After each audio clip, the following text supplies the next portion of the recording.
May tuturing natin ang buhay ng isang tao bilang isang pagkakataon upang maranasan ang tunay na kaligayahan, kapayapaan at pagmamahal sa tulong ng mga taong pinagkaloob sa atin ng Diyos. Ang ating pamilya, mga kamag-aral, mga katrabaho, o mga kaibigan. Ngunit ang buhay ay hindi lamang puro kasiyahan. May mga pagkakataon na maharap tayo sa mga pagsubok o suliranin na kung ating iisipin ay hindi natin ito kayang lutasin at gugustuhin na lamang natin itong takasan. Ito ang buhay ko. Ako'y nagmula sa isang pamilyang masaya at punong-puno ng pag-ibig, ngunit mahirap lamang. Gayunpaman, hindi nagkulang sa pangaral sa akin sina nanay at tatay. At masasabi ko na ako'y isang mabuting tao. Noong una'y hindi sigurado na ako'y makakapag-kolehiyo. Pero dahil na rin sa aking pagsusumikap at kagustuhang makapag-aral, pinagbutihan ko ito upang makuha ang scholarship sa prestiyosong universidad na aking nais pasukan. Sa awa ng Panginoon, ako'y natanggap dito at naging isang scholar.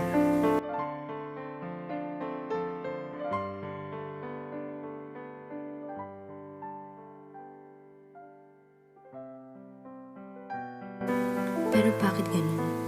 Bakit kahit naging mabuting tao ako, ay nagawa pa rin akong iwan ng mga taong itinuturing kong mga kaibigan? Bakit kahit napilitin kong tumayo, parang hindi ko na kaya? Bakit sunod-sunod ang mga problema ko ngayon?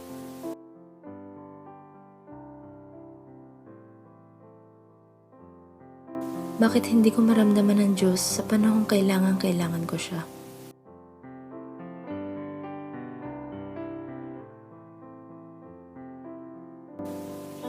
Akala ko ba, kapag naging mabuti ka, ay kabutihan din ang dadating sa iyo? Pero bakit ganito? Parang puro kamalasan na lang ang nararanasan ko.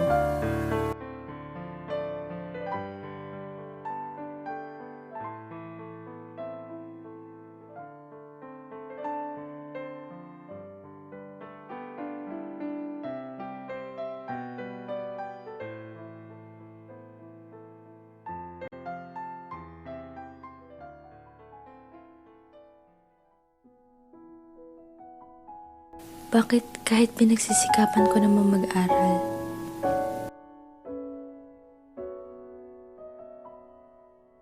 ay hindi pa rin umabot ang aking marka para sa scholarship?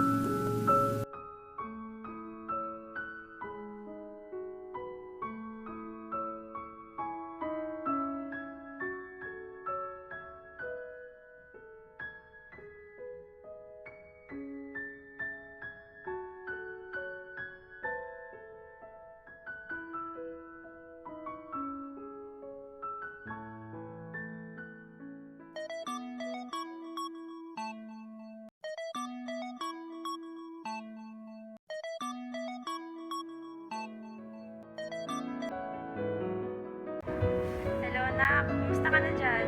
Hello, Nay. Okay naman po ako. Nakain ka na ba? Opo, Nay. Kamusta na po kayo dyan? May sasabihin po pala ako. Naku, huwag mo kaming alalahanin, nak. Miss na miss ka na nga namin ng papa at kapatid mo eh. Nga pala, may sabihin na ako, nak. Baka hindi ka mapakapunta na ngayon naman ng allowance. Junjun kasi hospital na makarating ko eh. Kasi papa mo naman ipagdala niyo ba ng takbuhan. Ano, Nay? Naku, pero anak, huwag mo kaming alalahanin. Basta, pagbutihan mo lang pagiging scholar mo ha. Dahil ka mabuti para hindi ko daanan. Ano ka na sabihin? Anay, wala naman ako yun. Namiss ko lang po talaga kayo. Ikaw talaga na, pinapasaya mo naman kami. Pasensya ka na, hindi ka na sporta na maayos. Ayos lang, Nay. Asya, tawag na lang ulit ako. Tapos ako si Luto. Mag-aral ka mabuti na para hindi ka mawala sa scholarship mo. Proud na proud ka kasi ng tatay mo. Ingat ka palagi na nakakapagpasyalan. Opo, Nay. Mahal na mahal ko rin po kayo. Maraming bagay ang tumatakbo sa aking isip ng mga panahong walang-wala na ako.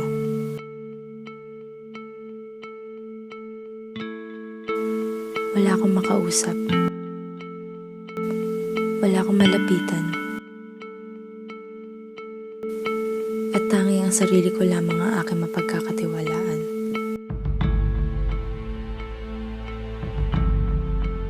Ngunit, naisipan kong magdasal. Naisipan kong lumapit sa Kanya.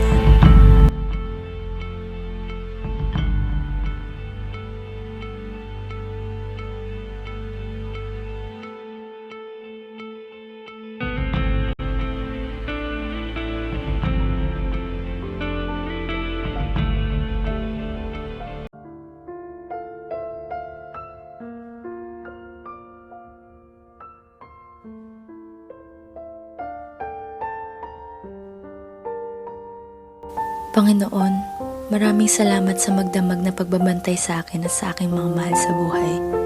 Sa pagkakataon na may pakita sa iyo ang aking pananampalataya.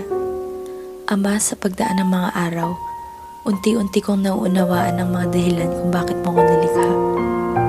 Unti-unti ko nang nauunawaan kung bakit ako umiiral ngayon sa mundong ito.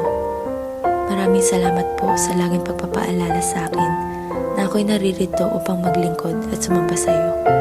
Panginoon, patawarin mo ako sa mga kasalanang aking nagawa. Patawarin mo ako sa aking mga pagkukulang sa aking mga mahal sa buhay.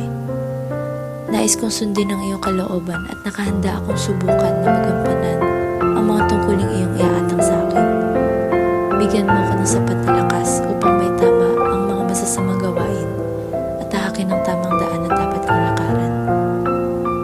Naiintindihan ko na ang lahat ng mga nangyayari ngayon ay mga pagsubok lamang na kailangan kong malagpasan at na ang lahat ng ito ay makakatulong at magpapalakas sa akin. Hindi ako susuko, hindi lang para sa aking sarili, ngunit pati na rin sa mga taong nakapaligid sa akin. Naway maging mas matibay ako sa mga pagsubok ng buhay at unti-unti kong malagpasan ang mga unos na darating. Patnubayan mo nawa ang aking mga mahal sa buhay na siya kong nagiging inspirasyon sa mundong ito upang may pagpatuloy ang aking buhay.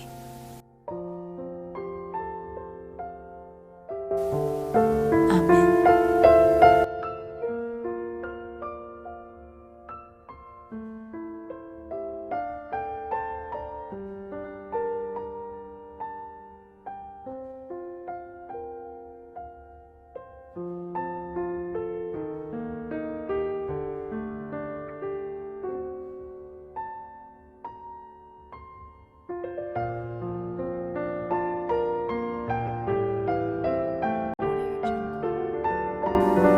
Nagkamali ako. Kahit kailan ay hindi ako naging mag-isa. Hindi ko nakita na laging nandyan ang Panginoon para sa akin. Hindi ko siya naramdaman noon dahil mas pinili kong pagtuunan ng pansin ng mga bagay na hindi naman mahalaga. Matapos kong lumapit sa Kanya, doon nagsimula maging maayos ang lahat. Oo, nandun pa rin ang mga problema, pero mas naging mapayapa na ang aking isip at kalooban. Kung kaya't nalaman ko kung ano ang mga dapat kong gawin.